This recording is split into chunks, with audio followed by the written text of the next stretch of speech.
The Italian Revolution started on January 9th in Sicily as a favorite uprising against the Austrian government. The Sicilians were starting to separate from the government because they wanted a new and more liberal constitution and to be freed from Austrian rule. Ferdinand II agreed to put one in place, and Leopold II, Charles Albert, and Pope Pius IX were drawn to follow his ways. However, the Austrian government did not perform this constitutional change. They acted against it, arresting protesters and forcing the student demonstrations to end in Padua and Pavia. As the revolution had spread all the way to Vienna, the Italians decided to fight back, causing the Austrian army to retreat from Lombardy, Venetia, where they reinforced their garrisons earlier, into the Quadrilateral, where the fortresses protected them.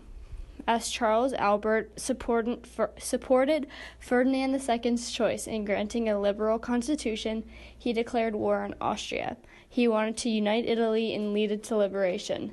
However, some forces were withdrawn by Leopold II and Pope Pius IX, leading Charles Albert's forces to defeat.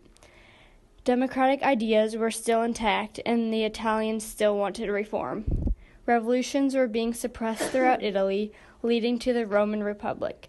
However, it all came to an end when Charles Albert withdrew the remaining fighting forces and signed a truce, making Austria remain the dominant influence in Italy. After the replacement of Napoleon, the Bourbon dynasty restored the power of a monarchy and a king within France, much to the resentment of the lower working classes. Their hatred and discontentment ceased to fade away and only grew as many began to support the political ideology of socialism.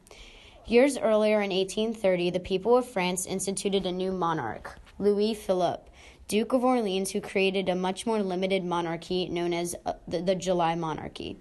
There were other factors that contributed to the dissatisfaction of the people. In 1846, a crop failure quickly developed into a full-scale economic crisis. Food became scarce and expensive, many businesses went bankrupt, and unemployment rose. The cycle of revolution seemed to be repeating itself yet again. When the revolution started, Philippe and his minister, Francois Gourgaud, attempted and promised for a socialist-oriented future to abide with the masses' desires and planned to hold a banquet or selective meeting of upper-class government representatives and legislators.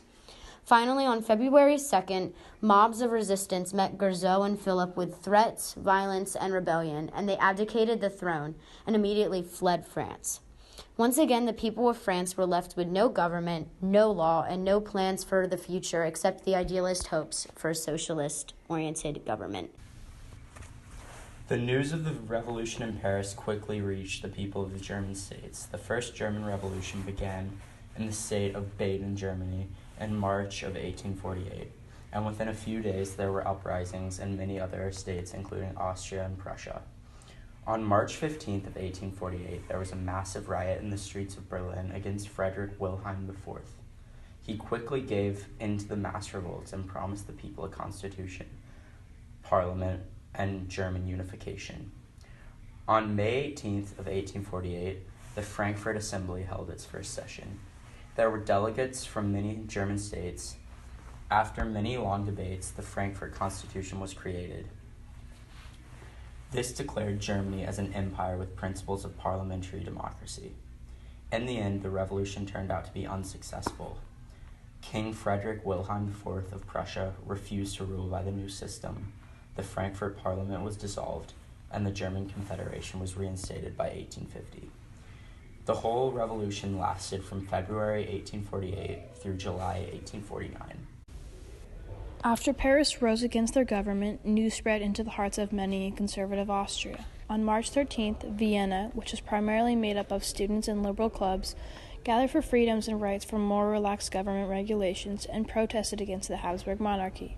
Conflicts arose between the authorities and the people after troops were called to calm the crowds and shots were fired.